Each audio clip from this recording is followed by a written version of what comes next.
President Buhari, as a former military head of state, was the preferred candidate in the 2015 presidential elections. He was believed to have the magic solution to the protracted security challenges that were bedeviling the country, especially in the wake of the abducted Chibok girls.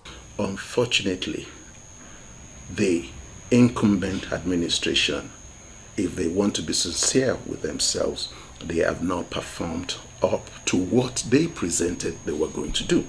The agitation is increasing more and more. Why? People do not have jobs.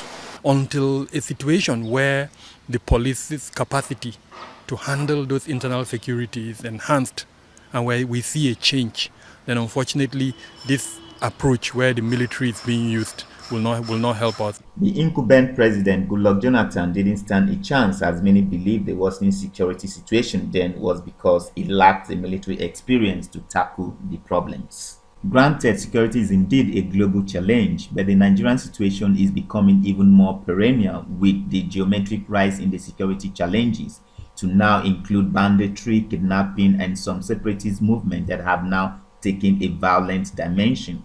6 years down the line, the security situation is anything but declining. The security agents seem overwhelmed, even after declaring that Boko Haram was technically defeated, but it keeps coming back, even stronger, like the proverbial cat with 9 lives. The changing of the military chiefs has not helped much either. How did we end up here? Insecurity in Nigeria. Who holds the haze? Is it the president, the terrorists, the bandits, or the kidnappers? Welcome to my channel, Shani's Digest. I welcome on board my new subscribers while I appreciate my returning subscribers. This is the channel where we get to speak out and say it as it is. That is the topic for today. Who holds the haze? Is it the president, the kidnappers, the terrorists, or the bandits? President Buhari on his Hidu Malud message to journalists. Insecurity is declining and not rising. Your narrative is inaccurate. President Buhari says insecurity is now declining and it's time for the media to revise his reporting on the security challenges in the country. And he also says the security agencies are responding effectively to security challenges across the country. And the president also calls on the media to address the tone, the content, and the standard of reporting into security issues and other related safety measures. And that the time has come for the media to revise the prefixes rising insecurity with declining insecurity. So, do you agree that the media should be swayed by this emotional blackmail that would weigh on the ethics of the profession to have a biased reporting when it comes to security just to make the government look good? Do you agree? Shortly after this statement was made by the presidency, it was as if these enemies of the state, these near devils, these terrorists, these bandits, these marauders were just waiting around the corner just to debunk this claim and to show proof that it was not just only a bogus claim, but also scandalous for the presidency. This was so bizarre as these marauders quickly went into action and massacred over 40 Nigerians in Sokoto markets. Is Nigeria on the verge of becoming Somalia, a country known for terrorism, kidnapping, and other violent crime? In the Independence broadcast, the president alluded to the enormous financial and human sacrifice put into the fight against insurgency and other protracted security problems. Yet, with such an abysmal results, I have talked about this in one of my videos. Take a listen. Now, coming to security, what does the president have to say about that? In the northeast region alone, over 8,000 Boko Haram terrorists have surrendered. To support our surge approach to fighting banditry, the Nigerian armed forces have recruited over 17,000 personnel across all ranks. Furthermore, I have also approved for the Nigerian police force to recruit 10,000 police officers annually over the next 6 years. I am also pleased to note that most of the Air Force platforms we acquired over the past 3 years have started to arrive in Nigeria. Let's even consider this for a minute. With all the heavy deployment of resources and billions of dollars injected into the security architecture, Why does it seem like the more we invest in security, the more porous and vulnerable the security becomes? What is wrong with the security mathematics? It doesn't add up. Yes, I did point out in that video that the security challenges seem to have overwhelmed the military, as what the country puts in, in terms of the humongous financial deployment, hasn't really yielded much results. And that's why I talked about the security mathematics not adding up. Because it does appear like the security model used by this security agency has a faulty default setting, perhaps.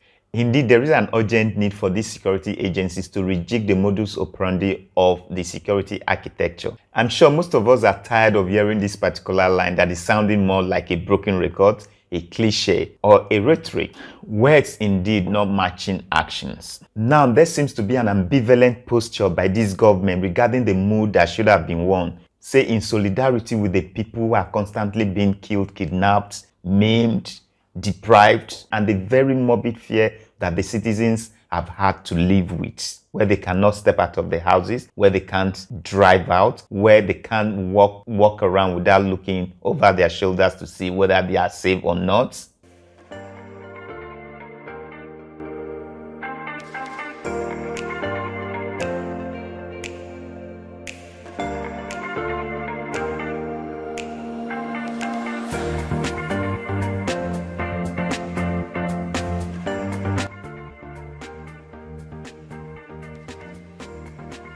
Now looks like this has been taken over by the recent gale of defection into the ruling party. Normally, I should not have made this a trending topic if Aso Rock Villa had not rolled out the red carpet to receive these defectors in grand style in the midst of the security challenges that we are facing. A security challenge that should have become an embarrassment to this government.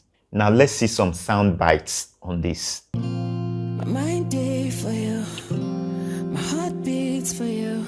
Every time when I think of you, I don't know why I feel loved again. I don't wanna. It's obvious that at this point, we need to join hands with him to build a Nigeria that we'll be proud of. We need all governors to recognize that it is not party, it is character, it is integrity, it is honor, it is commitment to the vision of this great nation. My day for you. My heart beats for you. Every time when I think of you, I don't know why I feel loved again. I don't wanna wait for days. Let me have you in my arms again, please. When they all said I can't have you, I proved them wrong. I came for you. Anywhere to any mood too. Here to present our newest member of the party to Mr. President and leader of the party. Who is that your newest member? Chief Femi Fani-Kayode. The point is that I felt that this was the appropriate time to do the right thing, to put Nigeria first, and to appreciate the efforts that have been made, particularly in the last couple of years, in terms of security, fighting insurgency, fighting terrorism. Injecting foreign organs into our body, which is the opposition people we are inviting, will not spell well for us unless we do a serious soul-searching review. Concerning that third one that you just mentioned, I'm just wondering, what should the APC have done when other people say they want to join the party? Send them back? Is it against the law for people to defect into another party? No, actually party is about addition, not subtraction. It is the way you receive them, is the prominence you attach to them, is the propagation of that campaign that says you do not actually have confidence in your own principles, ideology, and platform. When people from opposition parties who have done things that people rejected in an election are coming back to you, you tell them to go back to their constituency. You tell them to go and atone for their sin in their local environment. You don't take them to our presidential villa, for example. You don't take a whole gamut of governors and visit opposition and pleading with them. I've joked and I said, it's only in Nigeria that a ruling party, after 8 years, have not been able to produce a worthy successor, have to go to an opposition party and plead with them to borrow them candidates. This is scandalous for us. Believe me, this is absolutely serious matter in a political democracy. I have an ask. Can the political fortune of President Buhari be determined by the gale of defection into the ruling party APC being witnessed in recent times, or it should be determined by defeating the three Hydra-headed problems of insecurity, corruption, and economy bedeviling this country, which I believe are still the president's Achilles heels.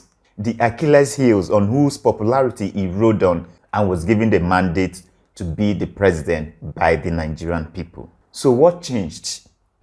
What do I know? I'm just asking a fundamental question. Sir, don't do that! Don't do that! Don't do that! Don't do that! Don't do that! You should watch Nigeria watch! Nigeria watch! Nigeria watch! Nigeria watch! Let the whole world watch what they are doing to us! Let the whole world watch see what they are doing to us! Look! Hey, look! Look here! Look here!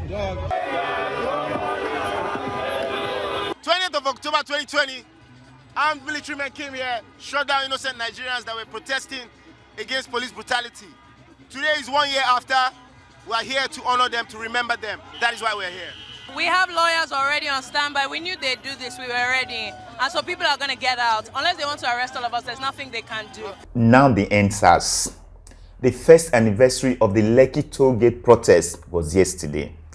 I applaud the courage of Nigerians to once again come out to speak with one voice to say, not again, enough is enough. We will not forget. Who gave the order? I think the government should stop this permanent subjugation of free speech by the citizens, especially with the EndSARS protesters. Instead, it should try to find a closure, especially for the bereaved family. The man you are seeing on the screen claims to be an Uber driver and not an EndSARS protester being manhandled by the security agents. This is really dehumanizing and barbaric. People should be treated with dignity, no matter what. And this untamed behavior by the security operatives against its citizens has again reinforced the reason for this protest, to end police brutality. Just watch the video. Please, sir. I'm listening. Please, sir. Please, I don't want to enter this thing. Stand up. I don't want to enter this thing. My family have never entered it. I don't need to stand up. Problem. Stand up. Please, sir. Stand up. Please, sir. Please, sir. Stand up now. I will stand up. Please, sir. I don't want to enter this thing. Please. Please, sir. I'm a Uber driver. I'm a you. Now, my car, make me come back. That's not first. I'm waiting. I'm waiting. I do now. That's my car now.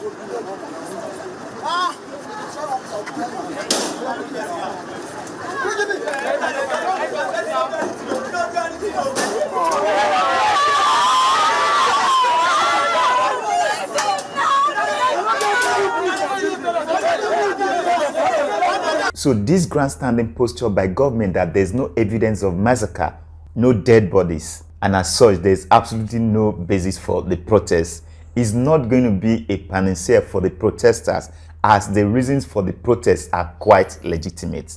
So even if this were true, what about the scar, the trauma, and the people suffering from PTSD as a result of what they experienced on 2010-20? At this point, I've got to visit my archive. The late poet J.P. Clark, in one of his poems, The Casualties, he said we are all casualties, whether dead, the living, the innocent who didn't know anything in the matter. Those who are scarred, those who are traumatized, those who are living in permanent fear, those who are suffering from PTSD, we are all casualties. So government should let the protesters be. In any case, it is their inalienable right to protest. At least the Constitution guarantees that. That will be all for today. If you like the content of this video, please do give it a thumbs up, drop your comment down below, and strike on that notification bell so that you get to be notified whenever I upload a new video. Do not also forget to subscribe to this channel. Remain awesome while I see you pretty soon.